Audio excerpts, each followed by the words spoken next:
I'm Chosen Architect, and this is All the Mods 9, and today we discover Atlantis. That's right, and we also set up ore doubling with Mekanism. Hopefully you guys are ready. Jumping into today's episode, it is World Download Day. That's right, you get access to this world if you're a supporter of any tier on any of the platforms that I have available to support on, whether that's Twitch, Patreon, on Discord, or even here as a YouTube member. Be sure to check it out. It is all handled over on the Discord, so you have to join the Discord, link your accounts, and you gain access to that new channel where all of my prior world downloads and this world download is going to be here. And I do this every 10 episodes. So thank you for supporting. Now on with today's episode. Today I have it in my head planned to get ore processing up and running and also do a little bit of exploring because I need some very specific resources. Now, we are going to be using Mekanism to double our ores. It's going to be a pretty easy setup to do, and I hope that you guys can follow along. But as you see over here, I've sort of developed what I think is going to be a really nice steampunk palette. We have some different ropes from some different mods. We have some different copper blocks, and I'm also going to keep some normal copper in there. You see all of the copper blocks that are lining this base right now. But this is something that I have to find. Prismarine. Now there are a couple of ways we can get this, but the Prismarine is the thing that I am after. And you know where that thing happens to be. Well, we're going to have to definitely explore to find that, and we're going to have to fight a few guardians, yeah, in order to get that. But before we do all of that, let's get our ore processing set up and also get the ability to take everything from our quarry and send it into our system here and send it into our ore processor, which is actually going to be right up here. It's not there yet, but it's about to be. Now, last episode, when it comes to Mekanism, we automated all of the alloys. So we now have all the way up to the top tier alloy automated and ready to go. And we also have the ability to basically make everything now within Mekanism, which is pretty cool. So with all of this automation, we have the ability to make all of the different dusts. We have the ability to enrich, and we have the ability to effuse, which I have set up. And that means I can make patterns for just about everything, including all of these basic machines. So this is going to make things a lot easier. I already have basically all of the primary machines that are going to be needed, well, minus a few, and I can just simply grab those that we're going to need in order to craft this.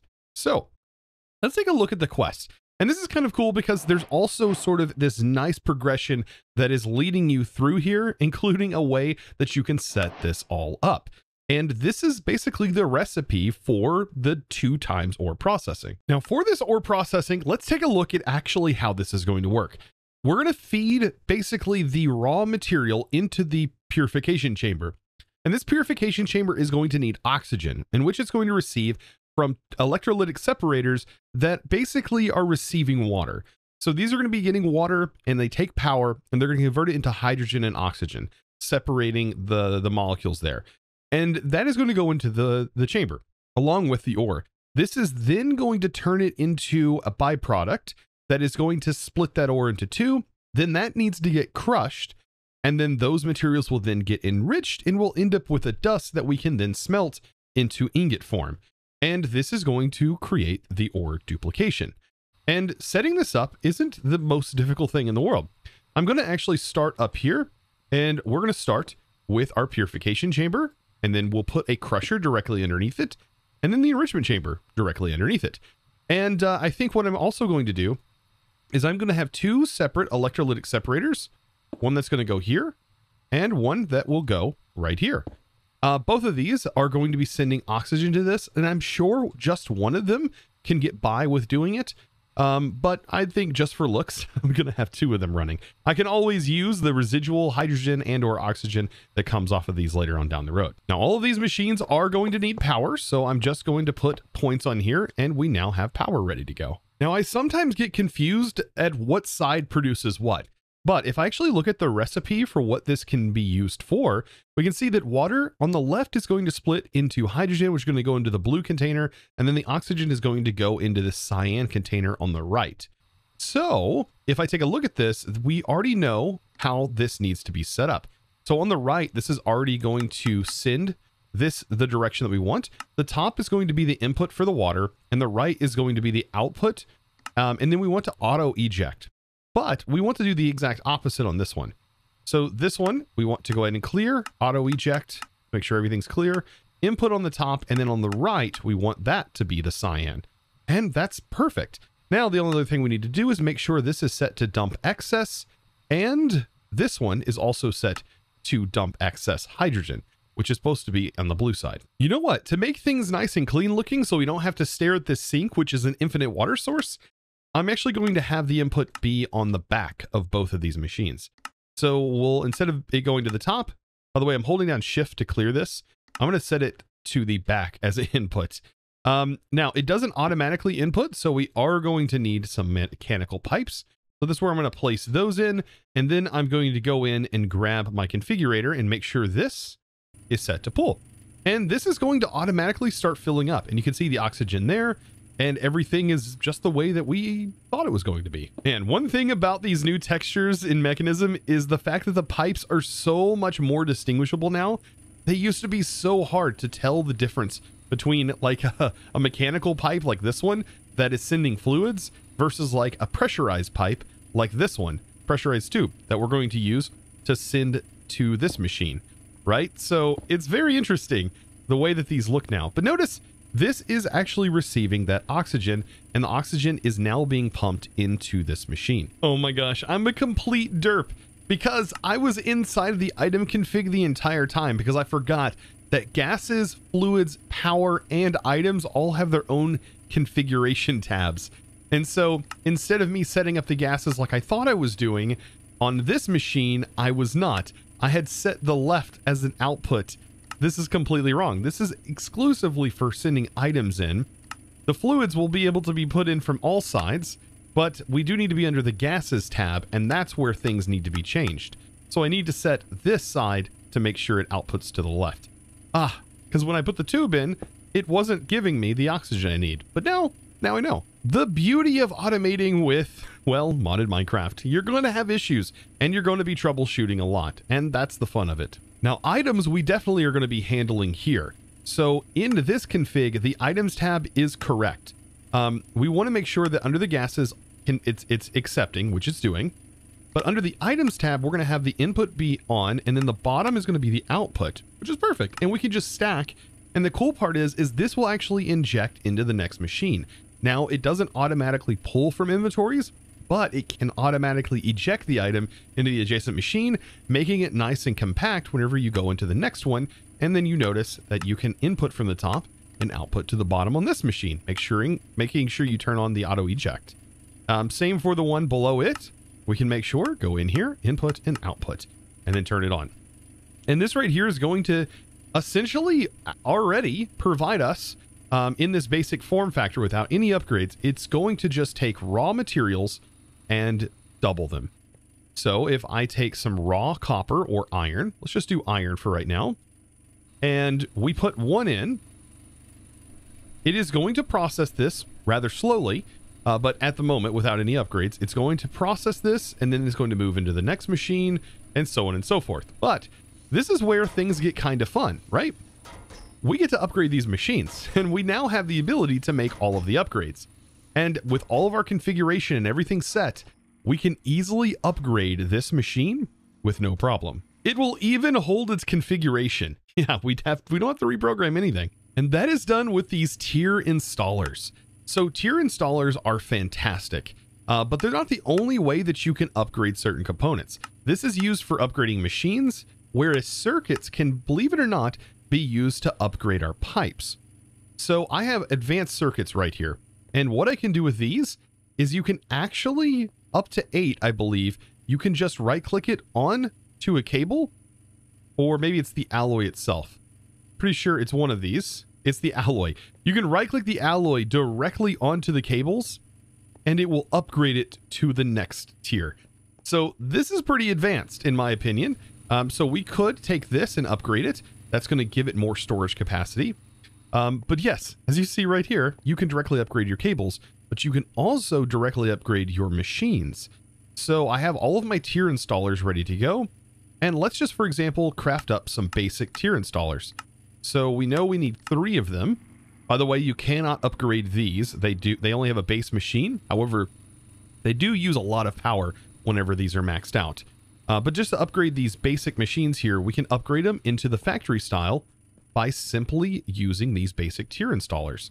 And you just shift right click on the machine and it will convert it for you. And then we can just keep progressing through the next tier of machine. And so having this set to auto split on now will make the processing so much faster. Now let's talk upgrades, because these are very important. Each of these machines are going to need 8 energy upgrades. So energy upgrades are going to be a necessity for these. So I'm going to start making those, and then speed upgrades. But keep in mind, speed upgrades are going to cost a lot of power. So that's something we need to keep in mind. And we're going to have to kind of balance the amount of power that we currently have with what this is being produced, and how fast it's producing things. But I think one of the most important ones is this gas upgrade. Gas upgrades are amazing for machines that consume gases, such as this machine.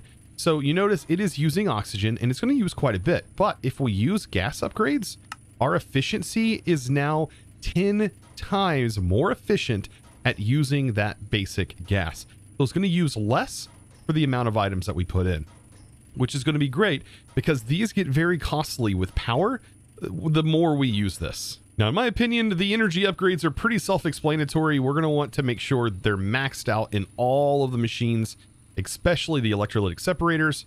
And then when it comes to how much we want to put in each of these machines for processing speed, I'm going to start with 4, and we'll just be able to see right away how expensive this actually can get as far as power goes.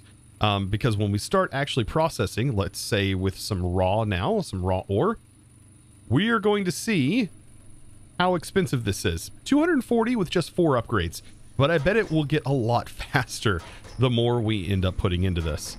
But notice, this is all going to run, and it's going to produce this dust, and all we have to do with this dust now is just simply toss it over to be smelted. Now, there's technically one more machine that will make this all perfect, and that is the smelting factory. Yes, there's actually a smelter that ultimately will be just as good as this, if not better than the iron furnace smelter. It'll have multiple slots and can smelt insanely fast. So I think putting this in place is really just going to be the icing on the cake. It's going to be perfect. So this is already sending to the bottom, and this just needs to be set up to accept from the top and to output from the bottom. And we're going to send all of this into an importer, and at the top, we are going to have an exporter that is going to hopefully export ores out of our system. Now, to make this all pretty, I'm going to use hollow covers, and these allow the cables to kind of poke through, and I'm going to be using brick and importer on the bottom. So just like so, but on the top, I'm going to use something a little bit different. I'm going to use an elite exporter.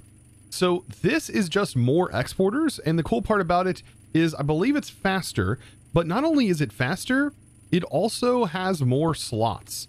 So that is one thing. You only get normally 8 export slots, or 9 export slots, but with this, you get an extra row of 9. So that'll be very useful considering how many ores are in this pack. Now, here are just a couple of things that I want automatically going into this. And we're going to see this take off. This is using 240 with these current upgrades. This is using only 60, which is not too bad. And then this one is using 60, and this is using 60 as well. So the big consumer of power is definitely the purifying factory, but all of this running together should hopefully finish together. I'm hoping that's the case. They all have 4 upgrades in them, so I'm hoping nothing really backs up, and it doesn't really look like it's backing up. Oh, actually, this is definitely backing up. So maybe we can get some speed upgrades in the smelting, the enriching, and the crushing factory. Maybe max them out and they'll probably keep up. So with this running, it's glorious looking. And then I just need to basically paint around it and make it look a little bit nicer. Look at this. Now, one thing I almost forgot to mention is you could technically have this connected directly up to the machine, as it can directly output the gases directly into this machine. But I left it this way for us to potentially be able to use this later on down the road. It does appear like it is able to keep up with the demands here, and maybe it does seem like it is dwindling. So these might actually need some upgrades because it does look like it is going to run on oxygen, but these can send directly to the machines. I just decided to put it up this way where we could upgrade these and potentially use this later on. Now, let's of course not forget that our quarry has been running and this thing is insane.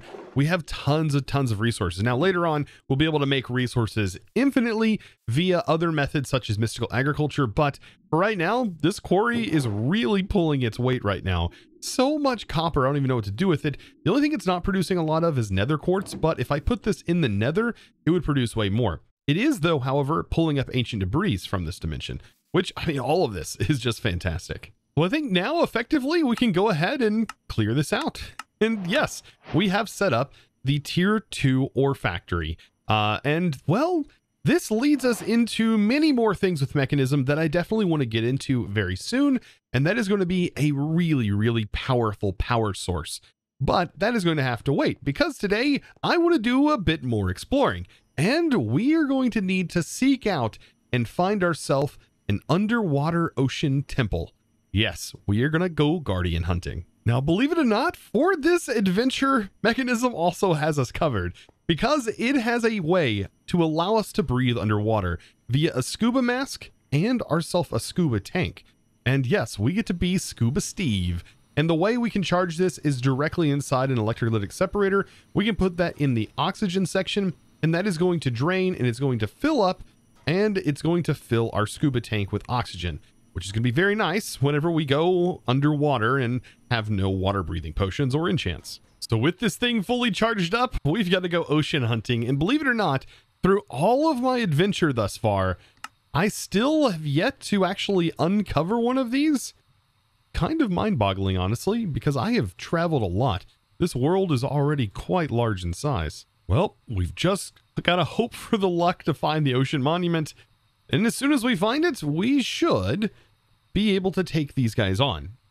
So long as nothing's dramatically changed about this place. I did find a bone structure, which is kind of cool. By the way, I have to activate my breathing by hitting a button that I have assigned to the chest piece. And that activates the bubbles, so I can turn it on and off as needed, depending on how much oxygen I need.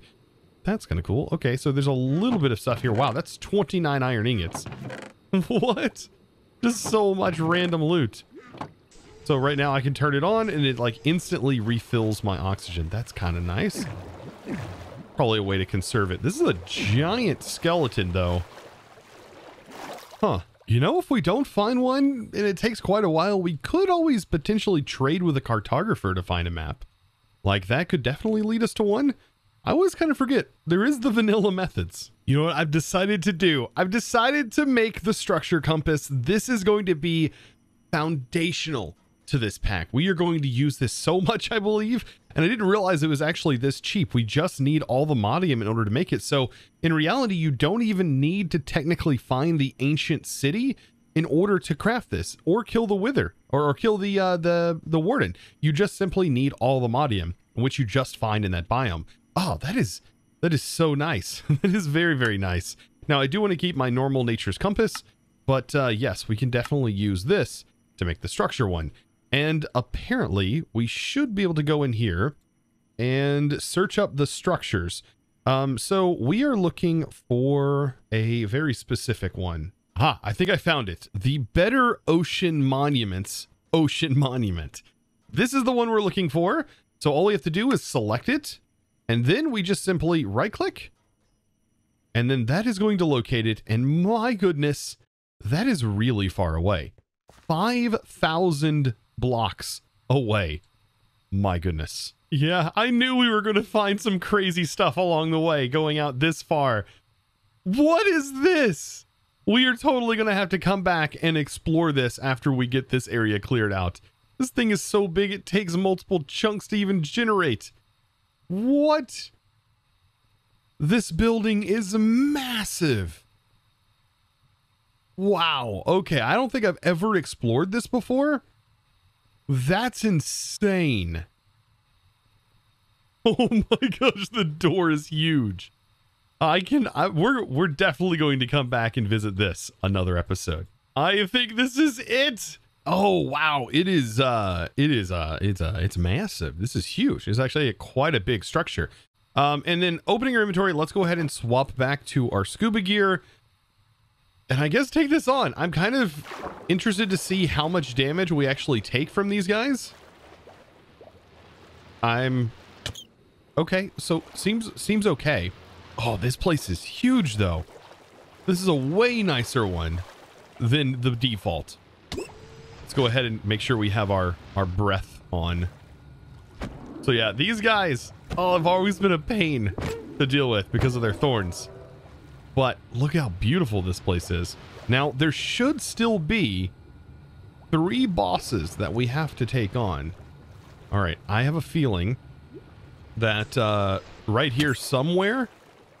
Is that a trident?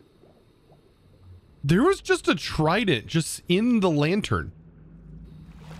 Do we need to throw the trident at the door? No way, that's how that's going to work. Right? No. Okay, so we have a trident. Is there some way to get this door open? Because it does appear like this is definitely a door. There we go. There's the thing I was waiting for. Okay, maybe not. Oh, there's holes through the wall. Oh, so we get to sneak through. Yeah, there we go. So let's see if we can't sneak our way through this labyrinth. Oh man, our jetpack really does help though. Corridor. I'm going to totally get lost in here. I am 100% going to get lost. This is a lot to take in. Okay, so here's a little corridor. So we have a big open area. I need to keep in mind we're heading east. You would think with as much Vault Hunters as I have played that I would be completely able to not lose my location. All right, so we're going here. All right, this seems to take a turn. Oh my gosh, what a maze. But this is cool. This is way better. Ah, here it is. Aha. There's the big man himself. Hey, not today. This is like a giant punching bag. He's like one of them like socket bop-em things that I remember having growing up. Rock'em Sock'em, I think it was. Look at that. We already have some sponges. But the main thing I wanted access to is what's in the walls here. Now, is that the only one? Because usually there's 3 guardians. But maybe this one's more refined and there's only a single guardian here? Meaning that we should be able to break through this area and we now can surface. Oh, wow. Was that it? I mean, that's pretty cool. I mean, the main thing I really want, though, is all of this prismarine. So that way we can break it down and turn it into all the parts that I want. Oh, I definitely, though. We got to grab the wet sponge. Oh, we'd have a better chance if we had a hoe. I might have to run back to the base and get a hoe. Oh, this is cool. This right here is almost a completed structure for the... Oh, we don't have a way of getting that thing. The conduit, though. Like, the conduit would fit perfect in here. But then I guess the conduit would serve as a... Yeah, we could repurpose this place. But a conduit would serve as a way of essentially clearing out all of these mobs, because it would attack all the mobs for us. Oh, there's a chest. Oh my gosh. This is literally almost everything we need to make a conduit. We just need to find a shipwreck. You know what? I'm making a conduit. Wait, I didn't even notice this, but there must have been a Heart of the Sea, or we got a Heart of the Sea whenever we killed it. We totally got a Heart of the Sea whenever we killed it. Yes, now we have everything. Oh, that's really neat. That actually, why is this not this way in vanilla? Like that would make total sense. So I just rushed home real quick so I can make this thing. The Heart of the Sea, and that makes a conduit. Probably one of the least used things in the game, but it will be kind of cool down here and will make my life a little bit easier if we can just essentially place in a conduit. Apparently there are more guardians. We haven't fully cleared this area out. Okay, so it's in place now. We can't break that block, and we still need to finish clearing out the rest of this area. All right, let's go ahead and drink this. And let's see if I can't mine a couple more prismarine blocks, because we need to fill this out like that. Break this block. There's so much going on. Break this block. Come on. Any moment now. Oh, there's no way. Quit. They're all attacking me. Okay, so that's broken. And apparently there's like one more of these guys laying around somewhere. Okay, so we have these blocks. So we just need to finish this structure. And I think it's activated. There it is. It's now activated, and we now have that, like, ability to see. So we still need to find where this other guardian is located. Now, I think this is the stairwell that I came out of. So this stairwell is a different one. And so maybe this leads to the other guardian. And that would be great to be able to take it out. Oh, yes, there's a much larger area down here. Okay, yes. You've got to go. Be gone. It's funny how easy they are to actually take on. This place is massive. This is even bigger than the other area. Oh, and there was just holes in the floor. I think this is like the major area though, so we shouldn't encounter any more unless there's another one, because usually there are 3. Oh wow, we should have took the right way, because that would have taken us right to the first one and then just up the stairs to the main room. We literally went through so much just to get to this main area. That's hilarious. But hey, at least now I have access to all of the blocks I need. So what I should be able to do is take the prismarine, and I should be able to put it into the mechanism crusher. And so all of these walls, actually I'm going to tear down like the base floor. Oh, and these blocks alone are just here for the taking. Like, these are the ones I want to build with, are the dark prismarine. That's where it's all at. I just want this material. Man, the scale of this build, I'm just taking the moment to appreciate it.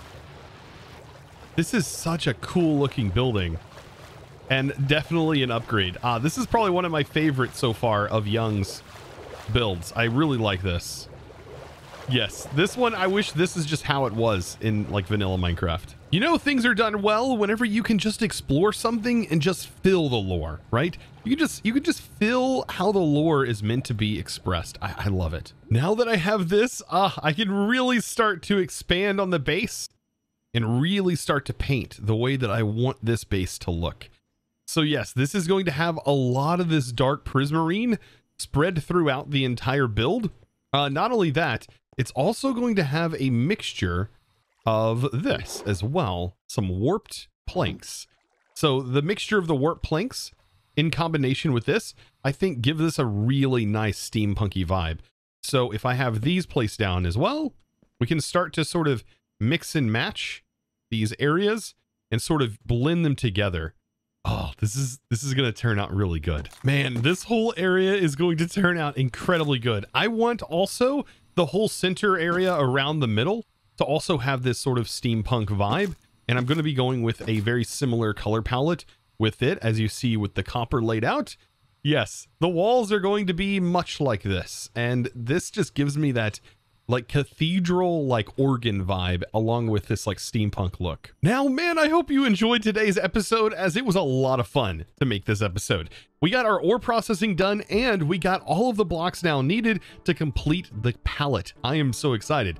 I'm going to be able to build more. That's really what I want to do. That's the whole reason for gaining all the items, right? Is just so I can continue to build. And some items, even though they look amazing, are kind of hard to get sometimes. But that is where automation comes into play.